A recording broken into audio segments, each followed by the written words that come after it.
Bonjour Éméré, bonjour à tous. Dans l'actualité d'aujourd'hui, la Covid, toujours alors qu'en Polynésie, le virus ne circule presque plus.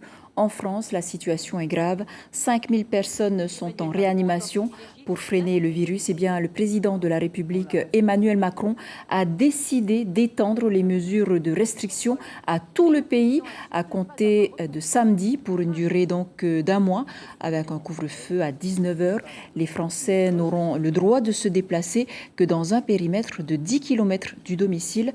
Des mesures qui, je le rappelle encore, ne concernent pas les Outre-mer où le virus circule moins.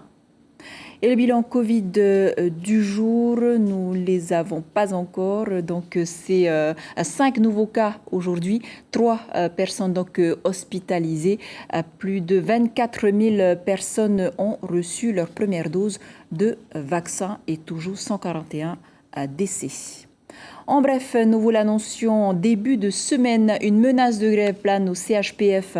Les négociations ont repris ce matin. Si aucun accord n'est trouvé, eh bien la grève sera effective demain. Je rappelle que l'intersyndicale demande l'application du protocole d'accord signé en 2019. Comme je vous le disais, hier soir, le pays compte relancer la commande publique et cela passe forcément par des grands travaux comme celui du village tahitien. Le projet de complexe touristique situé à Utumoro prévoit l'expulsion d'une centaine de personnes qui vivent donc sur le littoral depuis des générations. Certains ont été relogés tandis que d'autres, les pêcheurs notamment, font de la résistance. Nora Mourad était sur place ce matin. Alors oui, effectivement, je me retrouve sur l'emplacement du futur projet du village tahitien, qui s'étend sur plusieurs hectares. Ici, plusieurs familles habitent depuis plusieurs générations. Nous avons le papa Alphonse qui cultive ses mangues et ses goyaves. Nous avons plusieurs jeunes qui vivent de la pêche. Et aujourd'hui, s'ils devaient quitter leur terre, ils n'auront plus de moyens et plus les ressources nécessaires pour payer leur loyer.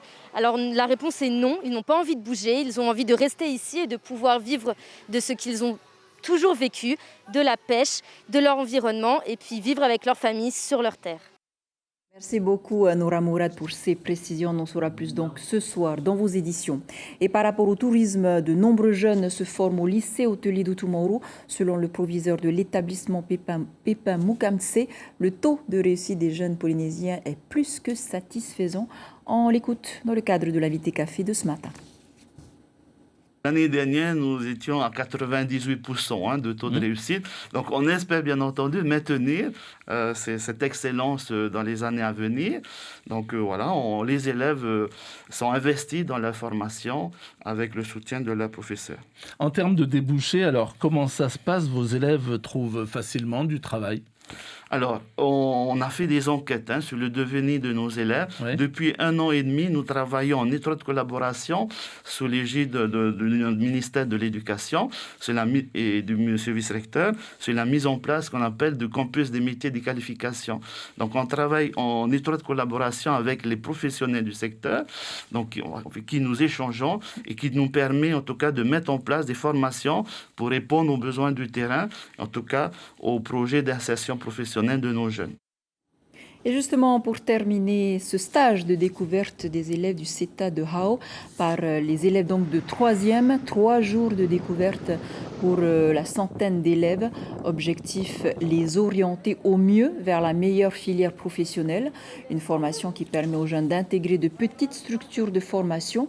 Depuis 1999, le CETA de Hao intégré au collège de Hao propose 2 types de CAP, l'hôtellerie à travers la restauration et la gestion du milieu marin. Écoutez plutôt ces précisions au micro de Mathieu Allou. Aujourd'hui, nous avons préparé des rochers de coco. Tu vois? Ah ouais. Avec des cocos locales? Oui. Qui est fait à base de sucre et d'œufs. Ainsi que des madeleines. On a reçu tous les élèves du collège de 3e afin de leur faire découvrir les filières que l'on proposait pour leur avenir, que ce soit les GEM au niveau des produits de la mer, du travail des poissons, de la pêche lagonaire, etc. Ou du PMH, où ils vont pouvoir réaliser de la cuisine, du service, de l'hébergement. En fait, c'est pour leur proposer des solutions d'avenir.